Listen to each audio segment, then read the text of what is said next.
Hello, everyone. Hey, Dick. Good day, folks. Hey, Hannes, how are you? How's everyone? Good. Doing good.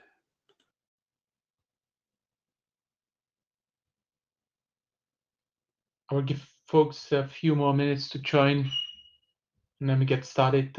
Steve is mostly going to run the show today, walk us through the open issues and the terminology, architecture document. Bob, you ready for our big snowstorm tomorrow? Me or you? Oh, no, Bob. But we've got I'm in the 4 to 8 zone, so we'll see. We live in Massachusetts, and we are famous for our coastal snowstorms that we call northeasters.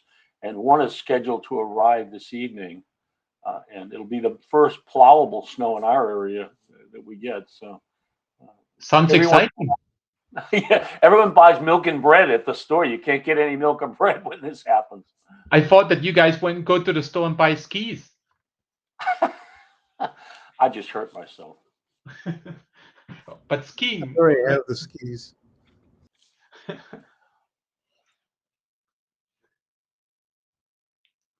Hey, Hank.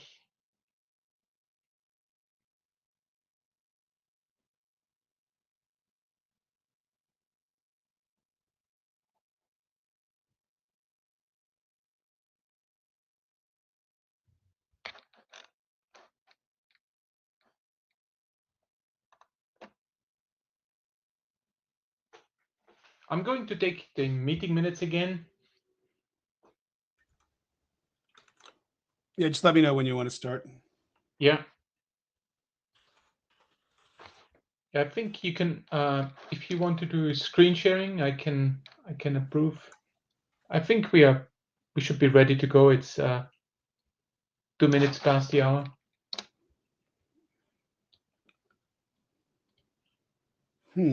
Actually, where does it prompt you for which screen to share? I only see the button with Grant. Oh, I've got it now. But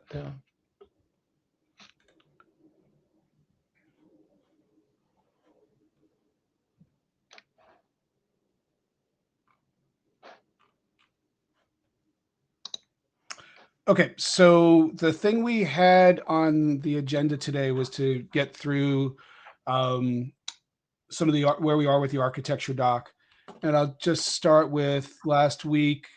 We did go through the old architecture doc and cull through the issues to make sure we copied everything over. So if you notice, this was archived and there's no open issues or pull requests. So we were able to basically go through the list of issues, and we closed the ones that were already resolved. And if there's, obviously, for those that opened them, if they feel like there's anything left that they want reopened or acted on, definitely reopen them, but not here. We moved them over to the new repo, which now that we're adopted under the working group.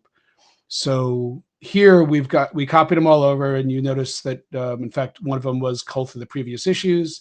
So this we can, whoops, not what I meant to do. I don't know what I clicked on there, but anyway, closed as complete. And if we look at the rest of the issues, we can just walk through from the bottom. Some of them we'll skip by because it's just pretty obvious what they are, but we'll just kind of walk through them. That was the plan for where we're at. So from there, one was just the adding code owners just to make sure there's visibility. The GitHub teams don't really provide a lot of transparency and history for when people are added or not. So we're just trying to do some housekeeping there. This one is actually the make file for the specs is not generating apparently. So there is some links on how to do a setup for it. In fact, it looks like this person, Neil, put a link to it here. So we'll work through that one there. Then we get into a bunch that were really around terminology. So if we remember this one throughout our docs, we refer to in fact, I only copied the header. Obviously, I didn't copy the whole thread over. So if we come through here, you'll notice that we actually use a couple of different terms throughout our docs, from transparency service without an acronym, a registry, a SCITT implementation, a transparency service with an acronym because it was used TS in the original doc. And then, if there's some others. So we had a couple people that did. So Mike and Dick had provided some thoughts, and then Kay, and it looks like, at least from here, transparency service was the the request. So with that said, Hank had done a PR. Oops, not there. Let me close this window. Where he's got a vast overhaul terminology, and transparency service is one of the pieces that he had in here. Before I drill into it, I'm going to go back and cover one of the other a couple of terminologies. This one here for converged claim and statement, because these two are what he's got captured in that PR. Any questions before I switch to converged claim and statement on the transparency registry? This one here. Nobody in the queue. Yeah, is any like we had this obviously had been asking what the preferred term is. We have used registry, and some people also use ledger in the past in discussions. So settling for the transparency service seems to be the preference. Like, good for me. I don't care. Okay, no. Oh, there's Dick. Okay, go ahead, Dick. Oh, and Hank. All right. See what happens when you ask for questions. Yeah, just to be clear. So a transparency service operates or maintains a registry, correct? If we look at this is what I was actually trying to put a picture to here, is what there's components to a system, right? There's storage, there's the ledger. We can decide, there's subcomponents, the notary and the policy, registration policy, and so forth. The point is, what do we want to call number one? What is it that when, not just the specs, right? There's the SCITT specs, but when I'm actually communicating to a running instance, and I want to say, I am putting I'm just going to say piece of information onto the running instance, what is the term we would use? So to your question, we actually don't have registry anywhere in these notes. We've been using the term registry. We've been using the term TS and transparency service and ledger. The point of this issue was to track, can we call it one thing for the running instance? And this here is saying transparency. The votes that we had, which included yours, was transparency service. So it arrived higher than SCITT instance. We've been calling it SCITT as well. If you want to make it the transparency service, I'm fine with that too. That kind of resonates as well. So the transparency service has some policies, I assume, about what they will record in their registry and what information they'll provide when an inquiry is placed against the registry, right? There would be two, Dick. There's one for eNotary saying, here's the list of identity providers that we will validate to make sure they can be put on the system. And at a storage level, once you get into storage or whatever, you kind of need a second policy for RBAC saying who can make claims against an existing product. It's either one transparency service per organization, or if it's shared, then you kind of have to track who owns what product. So competitors can't make negative claims on other people's products. Okay, I think I'll just need to listen more. Thank you, Roy. Sorry, I could be 2 weeks out of date. So somebody was on vacation. Hank, you want to say something? Yeah, sure. I think Steve highlighted that, yeah, that I created a PR based on the working group input that for now consolidates the refinement of the assertion about the product called a statement by being issued as a signed statement and then being processed by a transparency service to become a transparent statement. That's relatively symmetric and all that. Doing that, I created issue 15.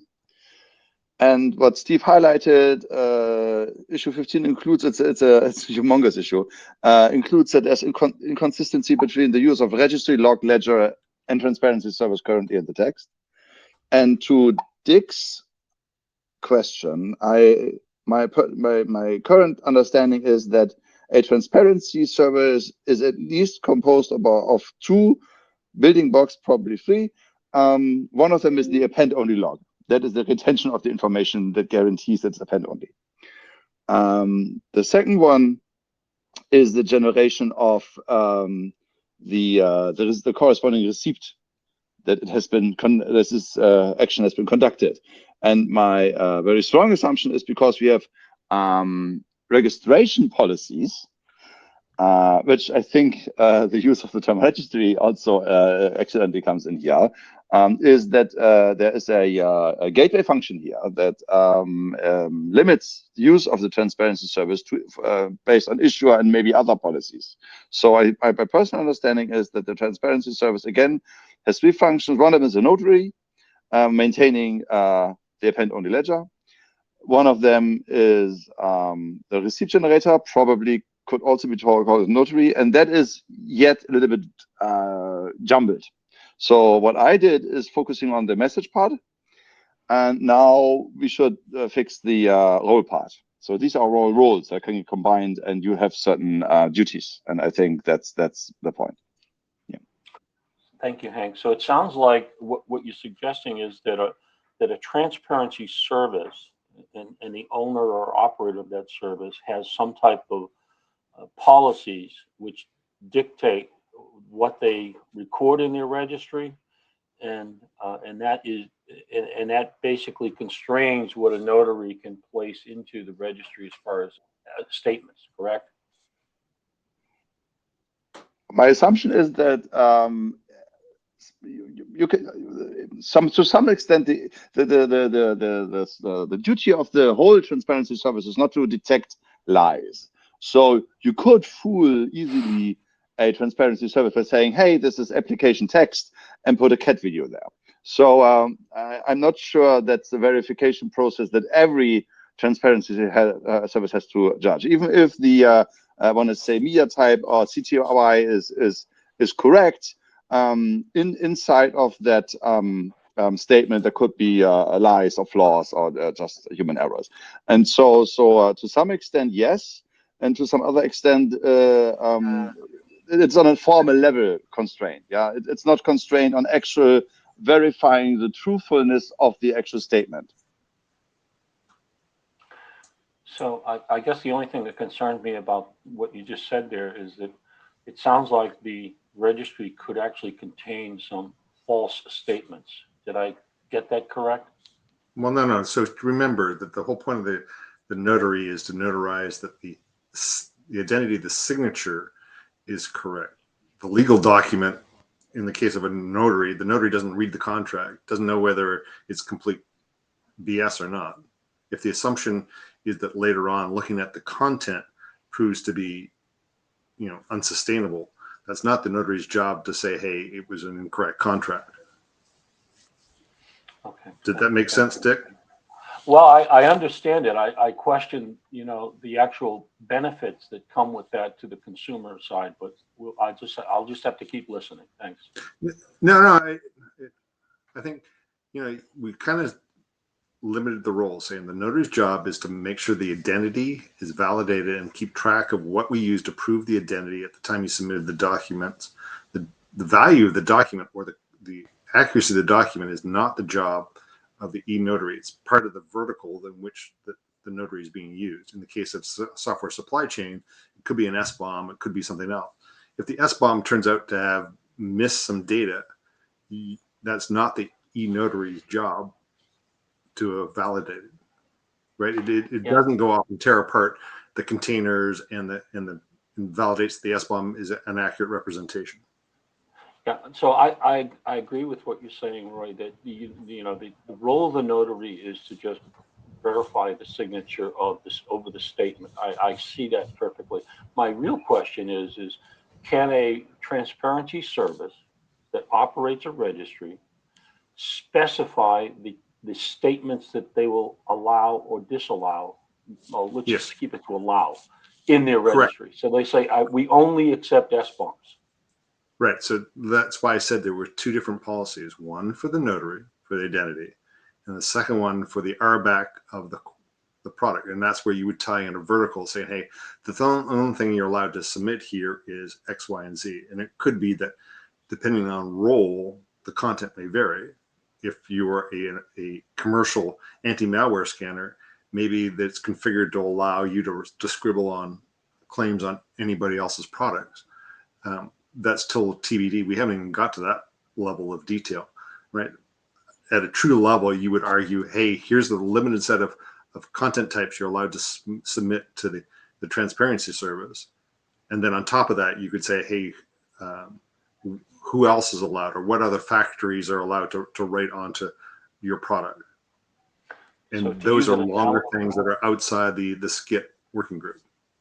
Okay, so I guess I'll use an analogy here. It sounds like what you're saying is that the registries can contain specific statements. Like if you want to know the registry, if you want to know the land record, you go to the registry of deeds.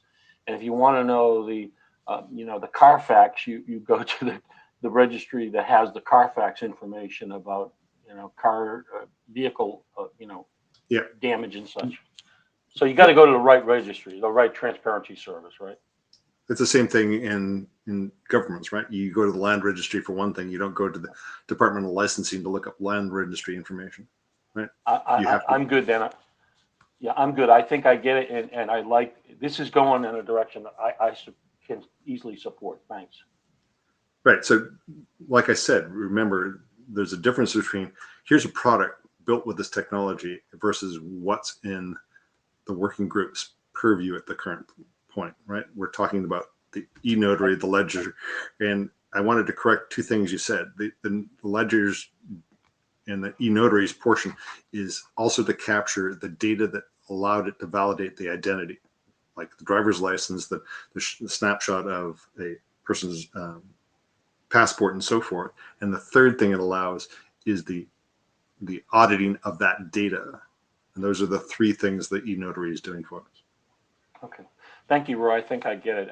I think this is heading in a direction that I can certainly support. Thanks. Hank, while I take meeting minutes, if someone else could double check that I'm able to capture things correctly, that would be great. Hank, are you done? Do we want to have Cedric queued up?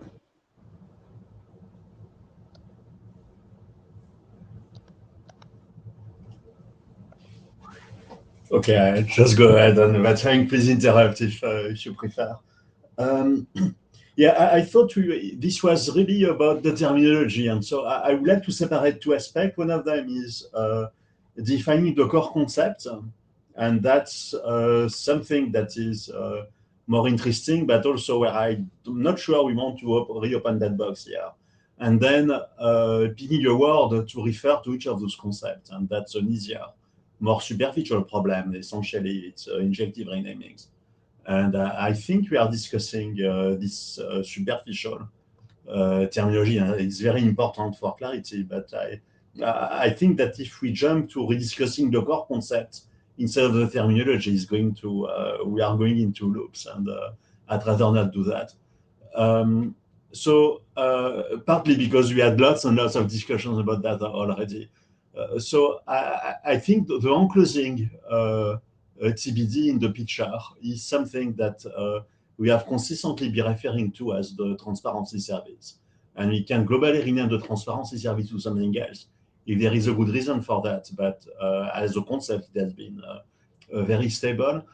Also, I think summarizing prior discussions, we sort of agreed that e-notary would be an informal way of referring to the transparency service, but was not necessarily a different concept. And one of the reasons for that, as opposed maybe to the note that is displayed right now, is that applying the registration policy and issuing the receipt is actually something that is closely related to the ledger operation. So it's good to have something to separate, I think, the ledger or the whatever we name it as the underlying data structure, the authenticated data structure that we use, and on closing transparency service as a service that operates it. But separating, for example, the entity that is applying the registration policy, I don't think that helps because, and similarly, the issuance of receipt is really so close to the ledger that I was hoping we can make do with the on-closing thing, which would be the transparency service, and the data structure that would be the ledger or the log. So that's the concept. At the level of the terminology, I think we were reluctant to use registry because it's overloaded at the IETF, and we are reluctant to use ledger because of the confusion blockchains may be causing. So that's why we are using log instead of ledger, and that's why we are still using transparency service as opposed to registry. But we can reopen the choice of word if that's if there is a good reason for that. Cedric, I had a question there. Yeah. Our internal team was thinking of needing to distribute or smear across multiple e-notary systems, in which case then they had the thought of potentially having an outer wrapper deal with transaction IDs and so forth. We need to go and get to the bottom of that before you can pancake this discussion into say, hey, they're one. I would love it to be one, but unless we've solved that issue that Jerome was raising internally, we kind of need to think this through a bit. Well, I'm very happy to discuss it, but yes, please tell me more about that. And what I was saying is really just summarizing what I think is the current status in the architecture. All of it is open to discussion, but so what you want? So Roy, can you be more precise? What is the one-to-one relationship that you want to break? So Sylvan has the email from Jerome from about a month ago. I'll forward it, make sure I find that and send it your way. I asked him to respond today to that email just before I got into the meeting. But yeah, do you want to send it to the mailing list, Roy? What is the? Can you summarize what the email is about? The email here is if e-notaries are single instance and you need to have a higher volume, and having redundancy, do you need to smear it and have transaction IDs and so forth at an Uber level outside, in which case then it becomes a transaction service? Or is it something we have to go off and work through? And internally, we think we have some need for global access and redundancy and scale. And I would love to get that solved and say, hey, this is pancake down. I didn't want to bring it to the public ledger discussion until internally we've determined that that is what we need to do. And that's why I'm pushing on Cedric here to make sure that he thought through these issues before we said, okay, we can get this down. So I'm out of context, but I'm happy to catch up if you can forward the mail. Yeah, I'll find it, Cedric. So yeah, Hannah, as soon as I can get this answered, I will respond back to the mailing list with here's what our thoughts were and why we think this is necessary. Until I can get people to agree that it would be fluttering in the breeze here. Ray, it definitely makes sense to talk about the cardinality of different entities inside that box. So, yeah. Or in general, like relationships, as you pointed out, like is the policy, is there one-to-one relationship between the one instance of an e-notary and that policy, or like also likewise with the ledger, is there one-to-one relationship? Is there only one ledger or multiple different implementations of a ledger in a transparency service? I don't know what the relationships are. Yeah, that's exactly what we have to think through. Or the case where one has been retired and a new one's brought up because the hardware failed. Those sorts of migration things I think are covered somewhat in Cedric's document, but we just need to get consistency. I want to make sure Ray has some time here. Okay, thanks.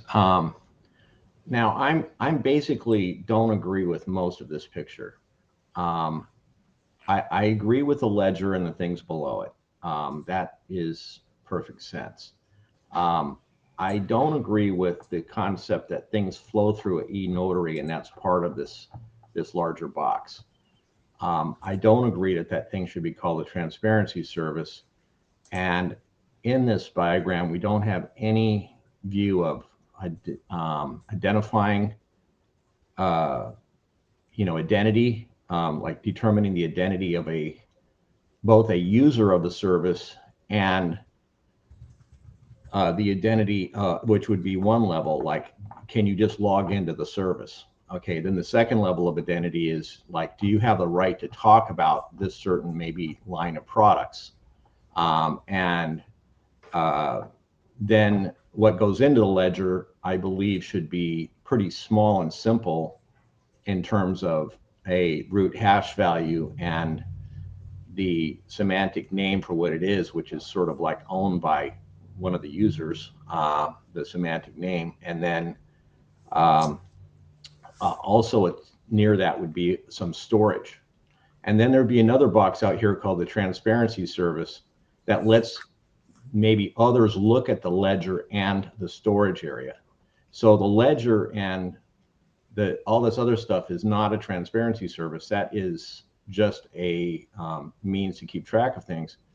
And the transparency service would be a service to let either the public or other people that are also authorized to take a look at it, but not change it, just to look at it. So certainly what's missing here, the e-notary probably should not be a gatekeeper as you guys have been thinking. In other words, you're allowed to put stuff on the ledger, kind of like when you sign a contract. The person, like the e-notary, I guess, if you have a real notary, they need to watch you sign it. I don't know if that same concept needs to be here, where you have to, in the same time period, watch the person make the entry, because we can determine like who signed it based on cyber cryptographical mechanisms. And so that could be yet another claim that relates to that entry. So you could have the entry, which is simple, and then a notary later says, you know what, I checked on this and this is actually the right party, and they have a right to this product line name, and this is a legitimate entry according to me.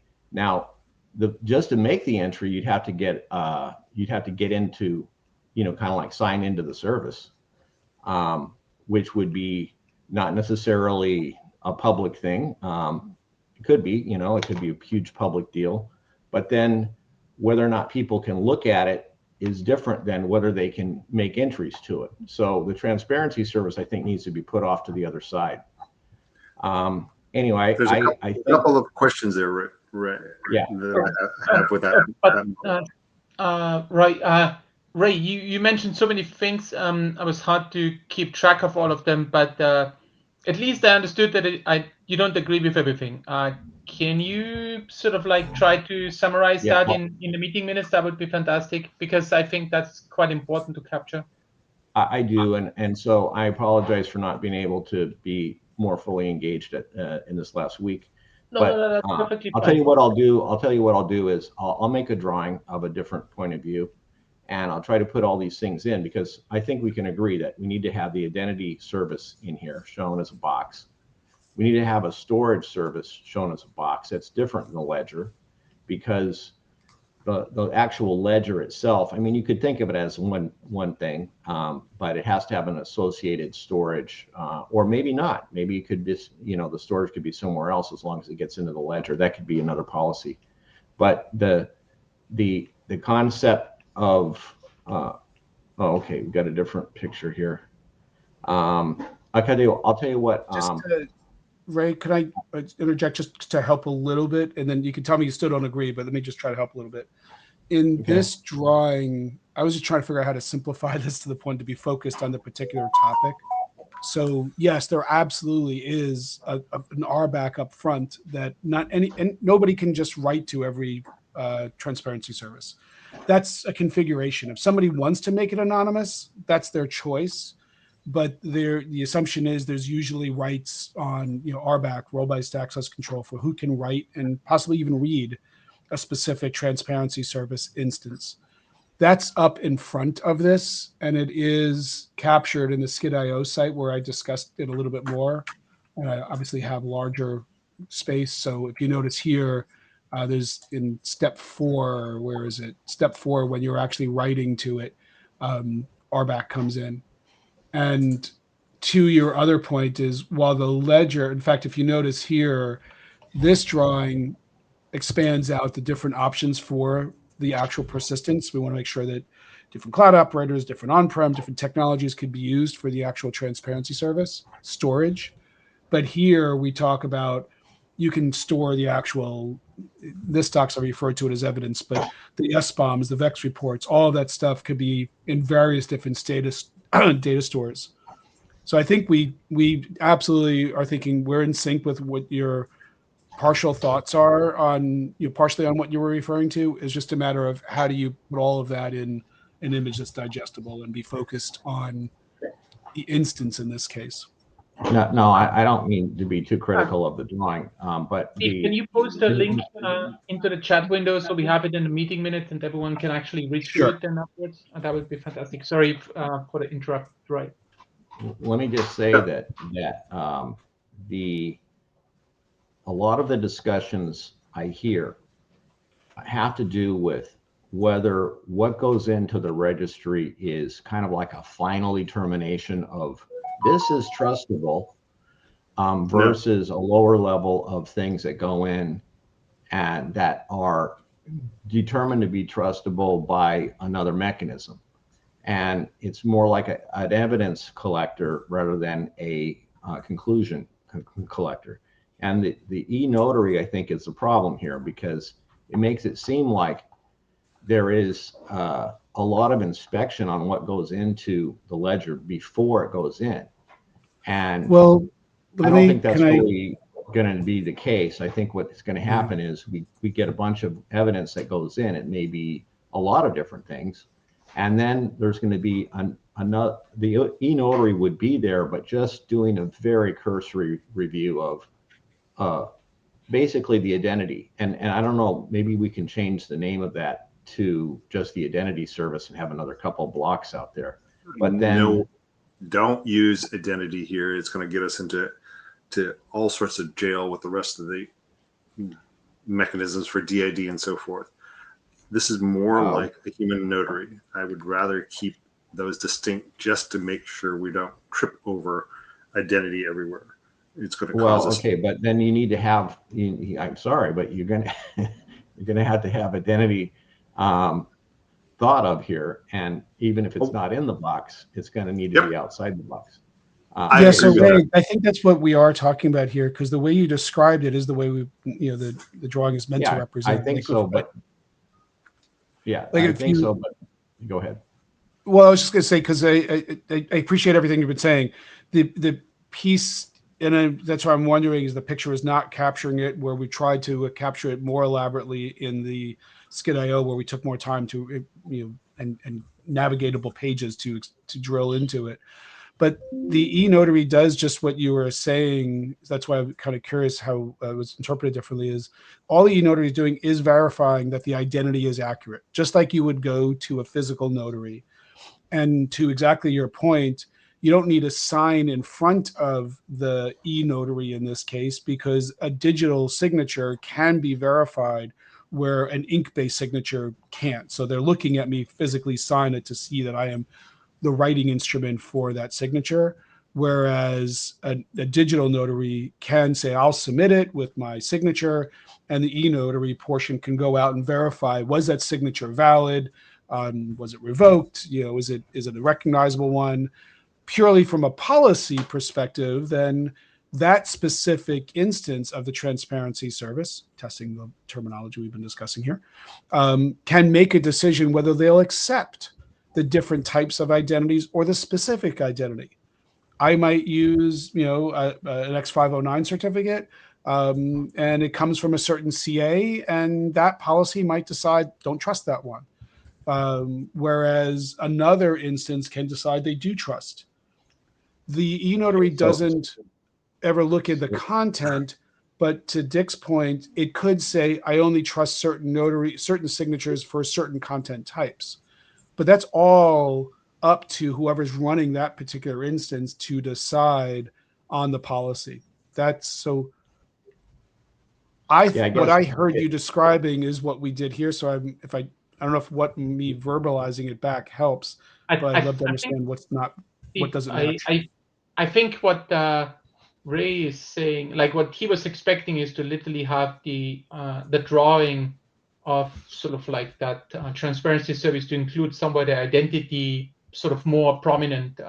But while in your drawing, you include that identity topic as part of the e-notary alongside with a separate policy. I think in the end, it's the same. I think we're talking about the same stuff, and we cover sort of like what you want, Ray. It's just a question of like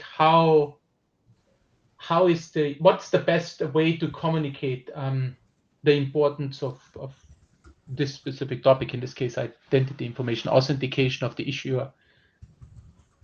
Well, there's several levels of identity, I think, that we need to probably pull apart at some point. Okay. And one is just, being able to use a service. There's going to be a threshold there.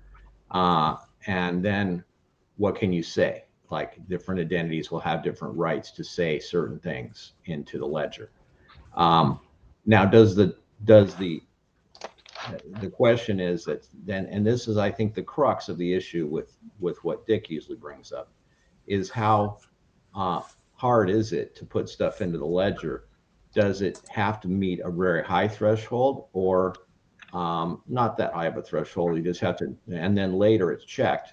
Of course, if it's a ledger it doesn't have, and the other issue I know that we're going to have to wrestle with is, if this is a append-only ledger, then it's going to grow without bound. You're going to have some way to sunset it into chunks or something where, yeah, you can store it, but you may not want to have it be an active, after 10 years, you may not have to have everything still, rolling.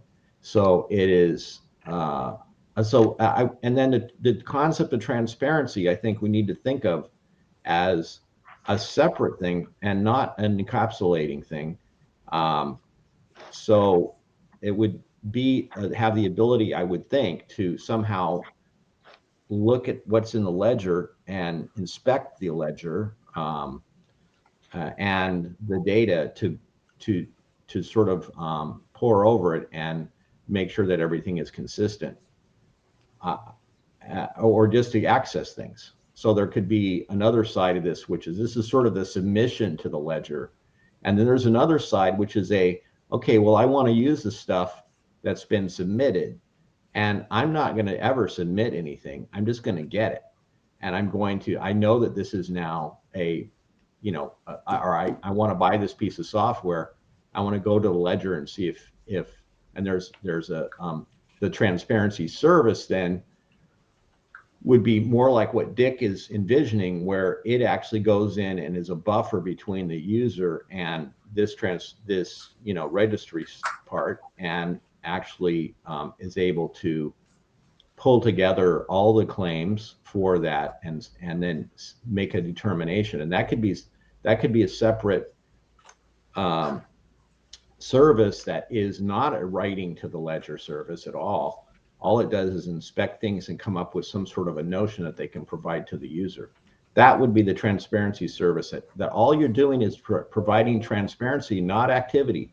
And so this box number 1 I don't believe should be called the transparency service. I think that should be called sort of like the registry submission service.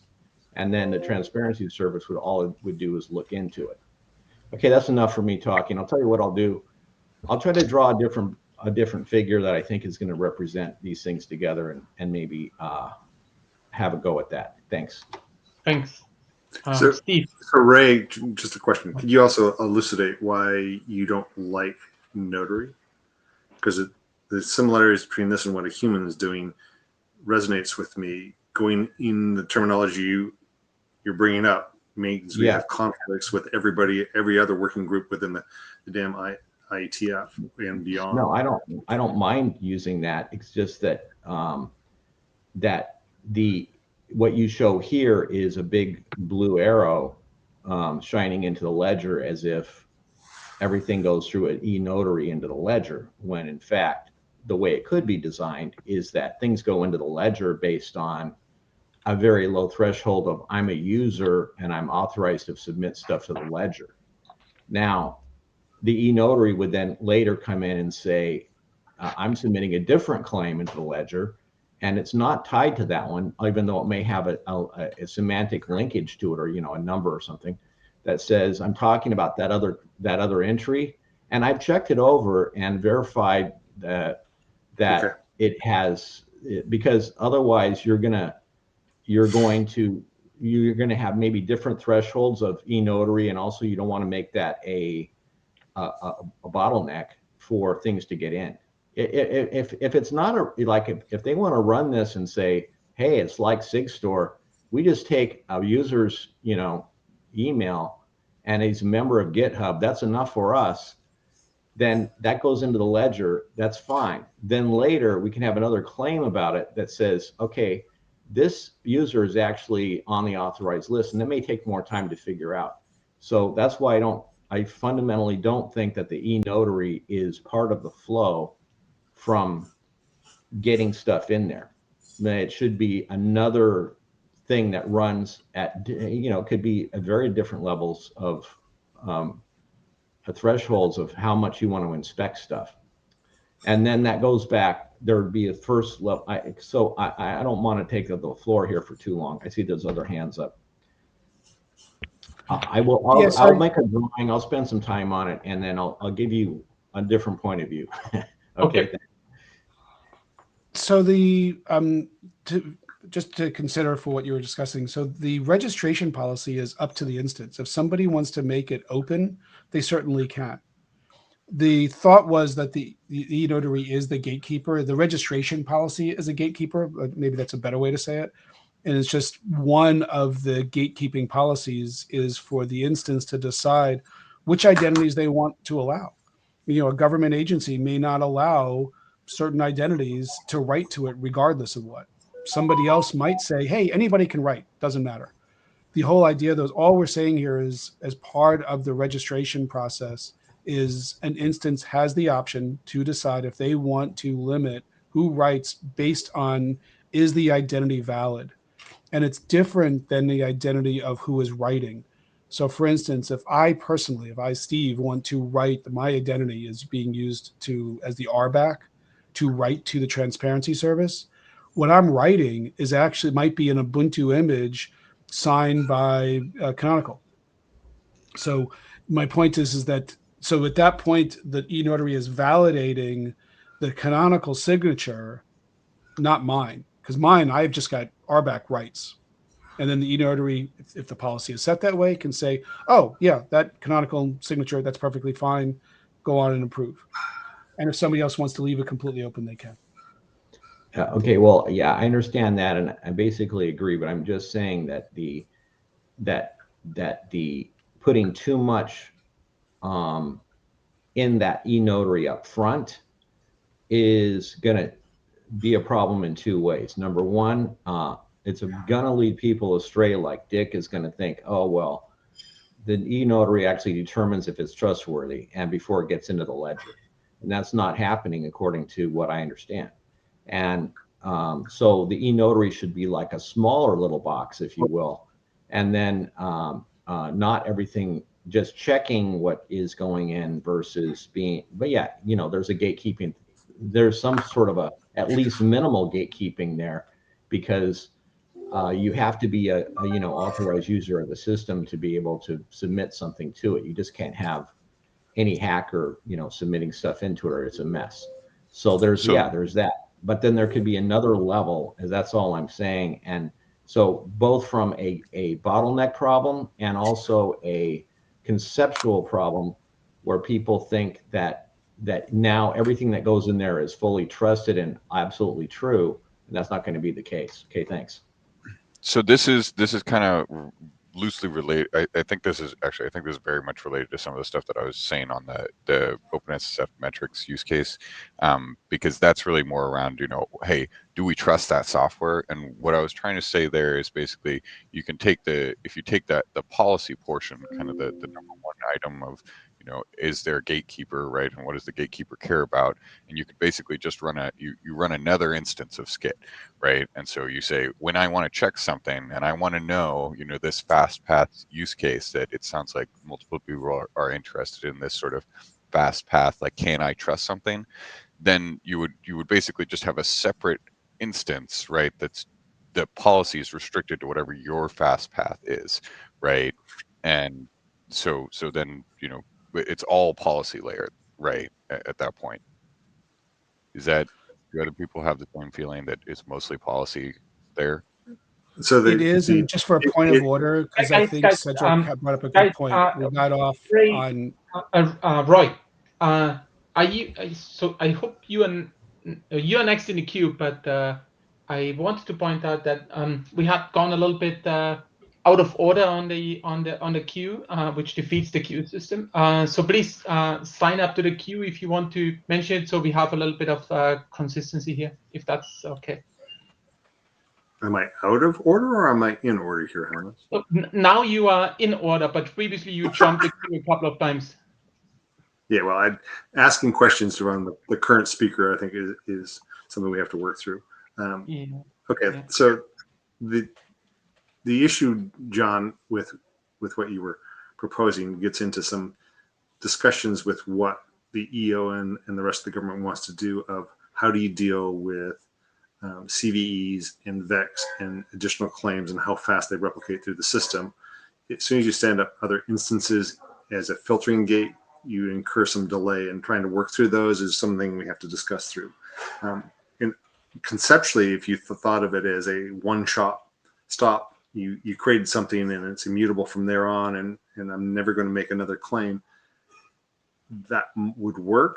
But in a world where we're saying, hey, we need an anti-malware scan done every week or every 2 weeks on your product, and you can make negative claims for CVEs, and how those replicate have to be thought through. And that's why I run into, we have some design work to do. On the other hand, Ray, I don't agree with your model. If the notary system is performant enough, why you wouldn't want it as a gatekeeper, allowing random stuff to be thrown into the ledger and then having to filter out after seems to me a huge amount of, here's a haystack, go figure out what the hell it is. That said, the identity of job that the notary is doing is also then has to be backed up with the RBAC role, right? If there's 30,000 signatures for one identity, and they're all different technologies, then figuring out that they're all the same people, which is why I was getting to some of this DID document discussion, becomes a real uber problem on the outside. Like, what is the identity? Who owns this content? I still think there's a role for a factory style model where the cloud does a lot of the secure supply chain building of products and submits the evidence on behalf of the product owner, in which case then the identity to do the connection to the SCITT instance or the transparency service is actually the factory, not the identity. So it's the signature of the content that's coming through is not the same as the identity used to authenticate the RBAC role of who can write to the SCITT ledger. And I really want to make sure that we're not binding ourselves into a world where, hey, the identity, and we have to,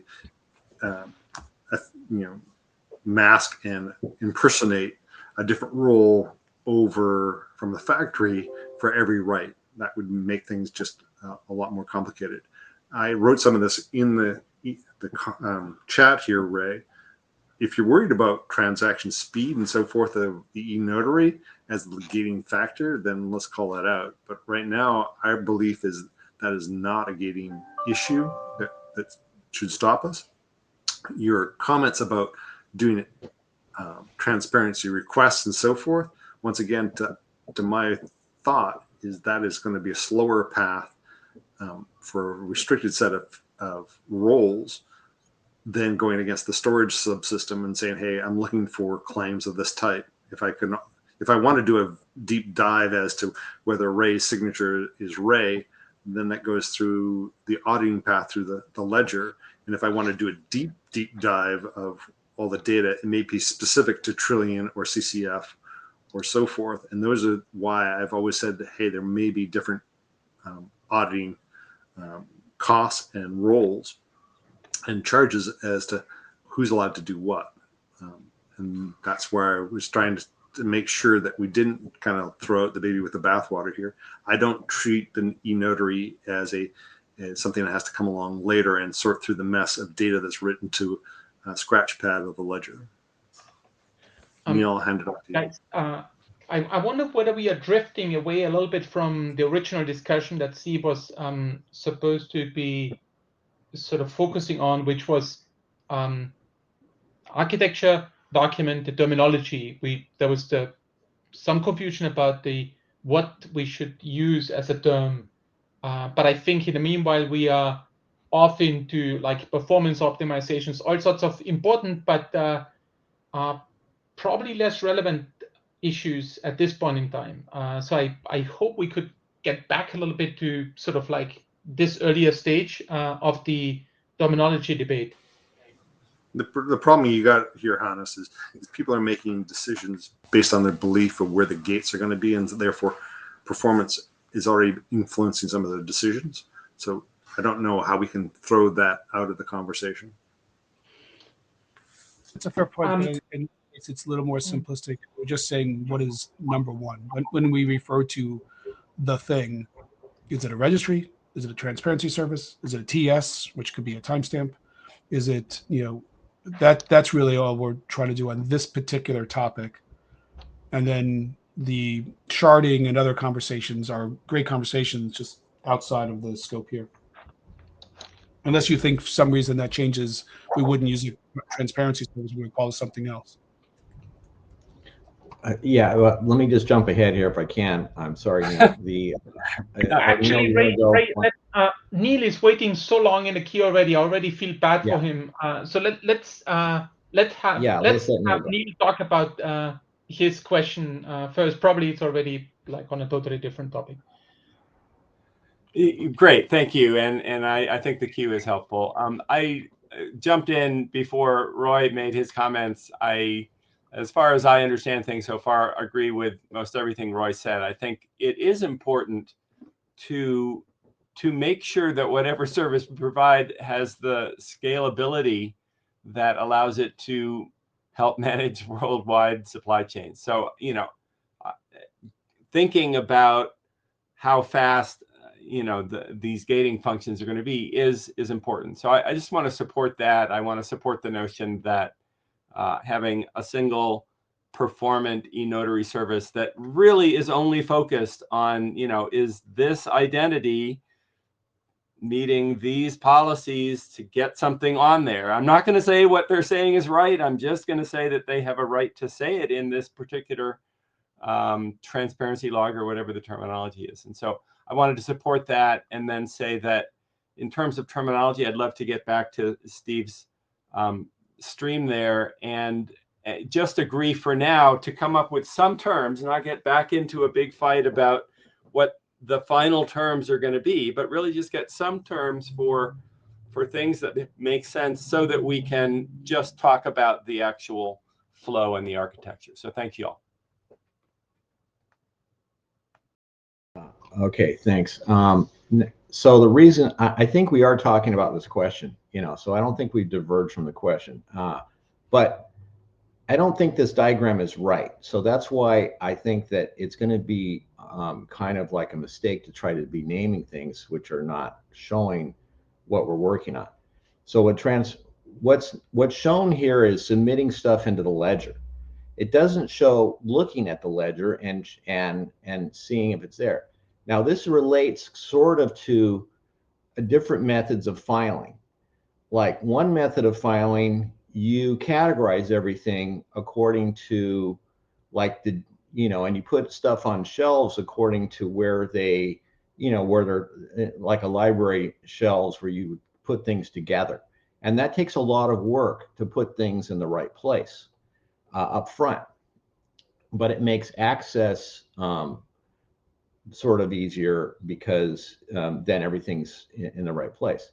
Or you can not put them in order up front and just put them in a stack, and then finding them is a little bit more work. Now, for computers to find things in a stack, no big deal. They can keep a list.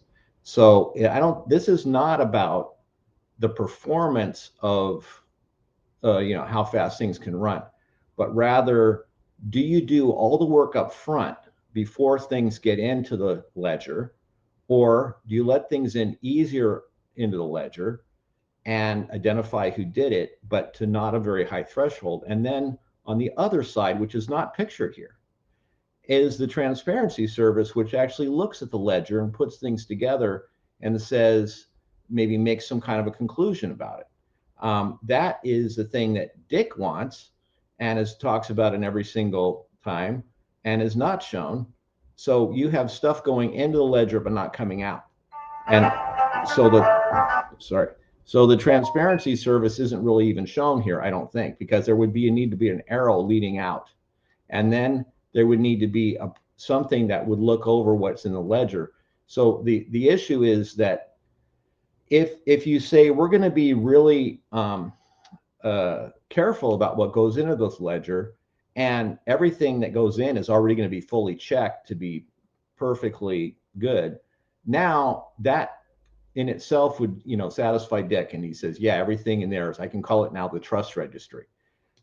What I'm thinking is that it's going to be a little bit what everyone, I think the notion is that the ledger would contain things that have not necessarily all been checked through, but are individual claims that may work together and that may not be all submitted at the same time. You may have an initial like signature check on the way in and an initial consistency check. Yeah, we can put that in, but then a more lengthy thing that says, yeah, I checked through the background of this entry and it is consistent, and that would be maybe a different service.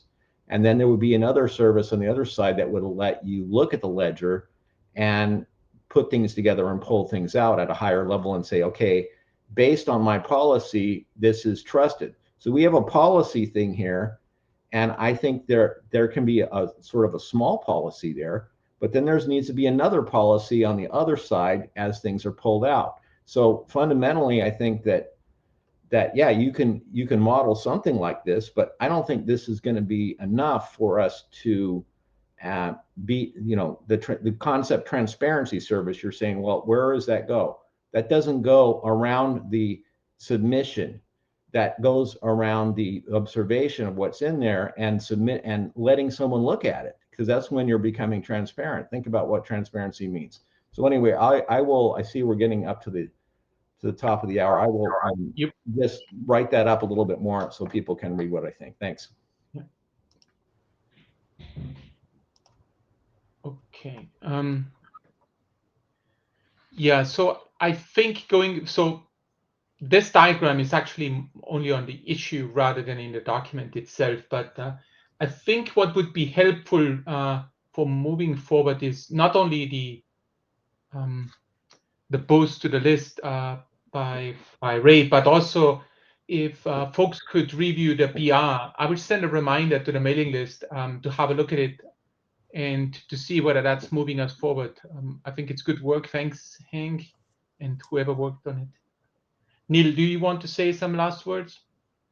Just quickly, I think we're actually agreeing, except on terminology, and I have a sense that Ray is misunderstanding what a transparency service does. I think a transparency service or transparency log is this really low-level underlying thing that doesn't help Dick at all, except in the sense that it it provides a lot of evidence that, I agree with Ray, some outside service that is not a transparency service. It's a relying party policy evaluation thing is going to try to figure out what it, from its perspective for its rules, thinks the truth is, and therefore how it should act. So I if somebody else knows that transparency services are quite different, then I'm just wrong. But anyway, thanks to all. Yeah, it sounds good. Thanks, Neil. Thank you. Yeah, we definitely need to discuss that on the list, as it sounds. But I think from sort of following the discussion, I think we are not too far apart, but the level of details everyone or different people want in that diagram varies a little bit. But I think we'll get there once we actually put the diagram into the document in the first place. Anyway, I have unfortunately a hard stop, and so we need to wrap up here. Thank you all for sharing your views, and talk to each other next week. Thank you. Thank you, Dick.